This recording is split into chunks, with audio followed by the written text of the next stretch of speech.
चाहे नाग पंचमी हो, चाहे श्रावण महीने की शुक्ल पक्ष की, चाहे कृष्ण पक्ष की पंचमी हो, और समझ लो अच्छे से,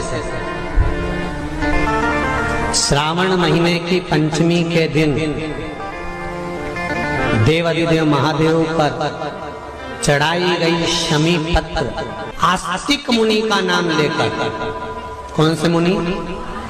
आस्तिक मुनि का नाम लेकर शमी पत्र को वापस उठाकर उसको अपने दरवाजे की चौखट पर कहीं पर भी या द्वार पर कहीं पर भी एक ओर रख देने पर घर के अंदर, बगीचे के अंदर सर्प प्रवेश नहीं करता। ध्यान रखिए, सर्प प्रवेश नहीं करेगा। शमी पत्र समर्पित करने पर, उस शमी पत्र को आस्तिक मुनि का स्मरण करने, कौन से मुनि है? आस्तिक मुनि का स्मरण करने पर भीतर घर के अंदर बगीचे में सर्प भी प्रवेश नहीं। उस शमी पत्र में जया, विषहरा, शामली वारी, दौतली और देव, ये पांचों कन्याओं का भाव प्रकट हो जाता है और वो कन्याएं हमारे घर के द्वार की रक्षा करती हैं। तुम्हारे घर की बहन बेटी क्या करती है? तुम्हारे घर की बहन बेटियां क्या करती हैं? घर में बहन बेटी आती हैं तो बद्दुआ देकर नहीं जाती। घर में कन्याएं रहती हैं, बद्दुआ नहीं देती। घर की बेटियां जब दरवाजा छोड़कर शादी कर वाले दिन, विदाई के दिन अगर जाती भी हैं तो बेटियां हाथ में धान भरकर फेंक कर जाती हैं कि मेरा मायका खूब फले फूले, आगे बढ़े। छापे लगाकर चली जाती हैं कि हमने हमारी जीवन की सारी दौलत, जीवन का सारा सुख अपने मायके में दे दिया है। वो बेटियां तो जया, विषहरा, शामली बारी, दौतली, देव, ये उस घर में निवास करती हैं जिससे ये पंचमी, कौन सी तिथि?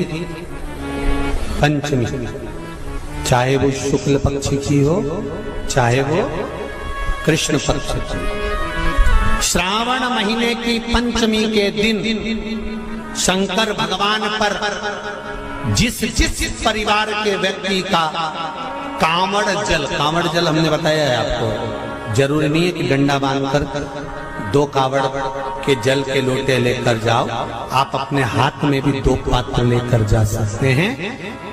पंचमी तिथि के दिन हाथ में 2 लोटे जल के, 2 कलश जल के जब हम शंकर भगवान को चढ़ाते हैं तो ऊपर जो कमंडल होता है शिव जी के ऊपर जलधारी होती है, जिसमें जया, विषहरा, शामली बारी, दौतली और देव, शंकर भगवान की 5 बेटियां जिसमें विराजमान होती हैं। जब हम जल समर्पित करते हैं, हमारे पीढ़ी में, परिवार में अगर कोई अधोगति में मर गया होता है, कुंवारी अवस्था में चले गया होता है, गर्भ में मर गया होता है, गर्भ के बाहर निकल कर भी अगर कुंवारी अवस्था में चले गया होता है, तो श्रावण महीने की दोनों पंचमी पर परिवार का अगर कोई एक व्यक्ति भी जल चढ़ा देता है शंकर भगवान पर, तो सर्प की योनि में नहीं पड़ता, जीव मुक्त हो जाता, प्रेत योनि में सर्प की योनि से मुक्त हो जाता।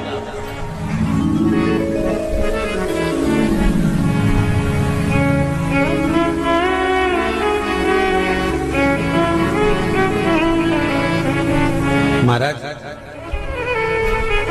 हमारे यहाँ सांपों की पूजन कौन से दिन होती है, कौन सी तिथि में करते हैं? जम के बोलो जरा। नाग पंचमी। नाग पंचमी का मतलब क्या है? सांपों की पूजन करो। नाग पंचमी का मतलब होता है शंकर जी के मंदिर में जाकर 1 लोटा जल समर्पित कर दो। उसका कारण क्या है कि हमारे परिवार में, हमारे कुटुंब में कोई कुटुंब में, परिवार में कोई 7 पीढ़ी के अंतर्गत भी अगर कोई जीव तड़प रहा होता है, पड़ा हुआ होता है, उसकी मुक्ति नहीं होती है, तो पंचमी का चढ़ा हुआ जल उस जीव को प्राप्त हो जाता है और वो जीव तर जाता है, उसका फिर जन्म नहीं होता, वो तर, इसको मुक्तता कहता है, इसको मोक्ष कहता है।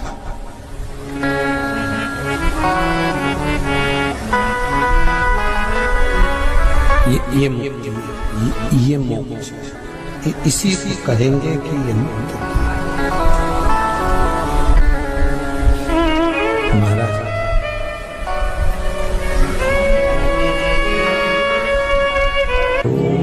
चाहे नाग पंचमी हो, चाहे श्रावण महीने की शुक्ल पक्ष की, चाहे कृष्ण पक्ष की पंचमी हो, और समझ लो अच्छे से, श्रावण महीने की पंचमी के दिन देवाधिदेव महादेव पर चढ़ाई गई शमी पत्र आस्तिक मुनि का नाम लेकर, कौन से मुनि? आस्तिक मुनि का नाम लेकर शमी पत्र को वापस उठाकर उसको अपने दरवाजे की चौखट पर कहीं पर भी या द्वार पर कहीं पर भी एक ओर रख देने पर घर के अंदर, बगीचे के अंदर सर्प प्रवेश नहीं करता। ध्यान रखिए, सर्प प्रवेश नहीं करेगा। शमी पत्र समर्पित करने पे, उस शमी पत्र को आस्तिक मुनि का स्मरण करने, कौन से मुनि है? आस्तिक मुनि का स्मरण करने पर भीतर घर के अंदर बगीचे में सर्प भी प्रवेश नहीं। उस शमी पत्र में जया, विषहरा, शामली वारी, दौतली और देव, ये पांचों कन्याओं का भाव प्रकट हो जाता है और वो कन्याएं हमारे घर के द्वार की रक्षा करती हैं। तुम्हारे घर की बहन बेटी क्या करती है? तुम्हारे घर की बहन बेटियां क्या करती हैं? घर में बहन बेटी आती हैं तो बद्दुआ देकर नहीं जाती। घर में कन्याएं रहती हैं, बद्दुआ नहीं देती। घर की बेटियां जब दरवाजा छोड़कर शादी कर वाले दिन, विदाई के दिन अगर जाती भी हैं तो बेटियां हाथ में धान भरकर फेंक कर जाती हैं कि मेरा मायका खूब फले फूले आगे बढ़े। छापे लगाकर चली जाती हैं कि हमने हमारी जीवन की सारी दौलत, जीवन का सारा सुख अपने मायके में दे दिया है। वो बेटियां तो जया, विषहरा, शामली बारी, दौतली, देव, ये उस घर में निवास करती हैं जिससे भगवान की जिंदगी किसने संवारी? ये नागलक्ष्मी।